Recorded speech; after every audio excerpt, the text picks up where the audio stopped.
What did ancient humans do when they were heartbroken? Close your eyes for a second and think about the worst heartbreak you've ever felt. That crushing weight in your chest. The inability to eat. The way time seemed to stretch into something unbearable.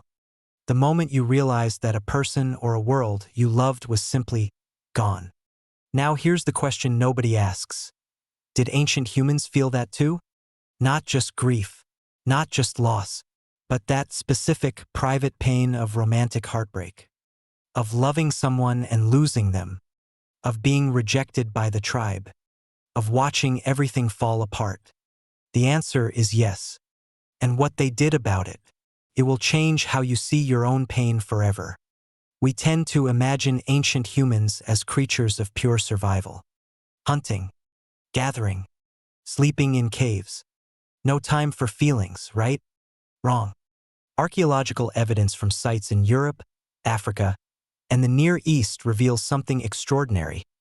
Ancient humans buried their dead with flowers, personal objects, and what appear to be symbols of relationship.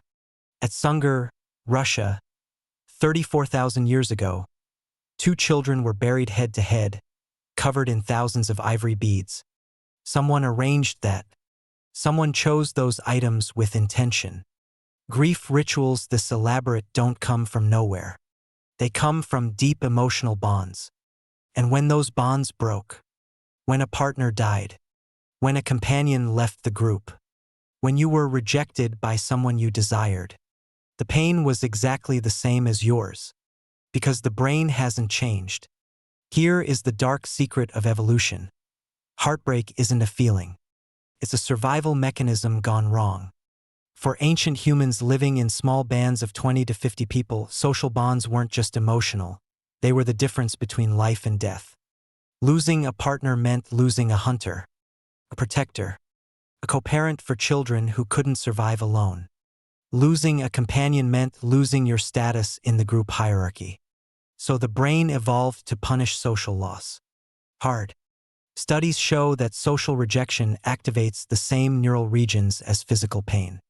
The anterior cingulate cortex, the part of your brain that processes the burning sensation of touching fire, also lights up when you are abandoned. Ancient humans weren't just sad. They were physically hurting. And here is what they did about it. When you lose someone today, you might journal, cry to a friend, or disappear into music for 3 days. Ancient humans had something even more powerful: storytelling around fire. Cognitive archaeologists believe that early human campfires weren't just for warmth. They were the original therapy session. Research by anthropologist Polly Wiesner, who studied the Kung San people of the Kalahari, one of the oldest surviving hunter-gatherer cultures, found that nighttime conversations were almost entirely devoted to stories, emotions, and social bonds.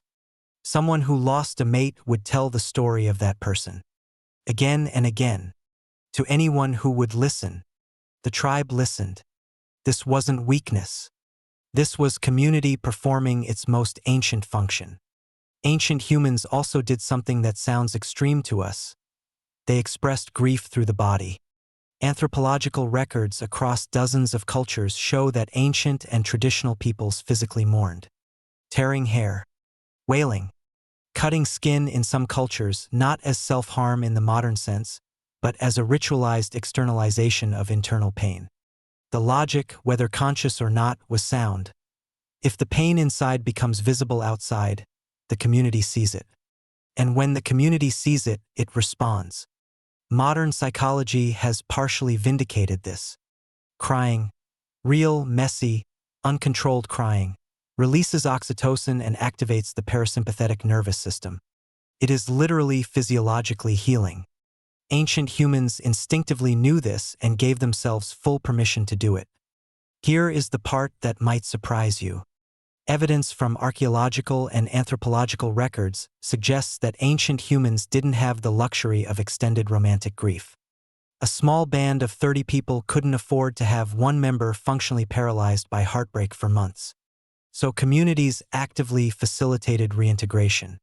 The grieving person was kept busy, given tasks, brought back into the daily rhythm of life with almost ruthless practicality.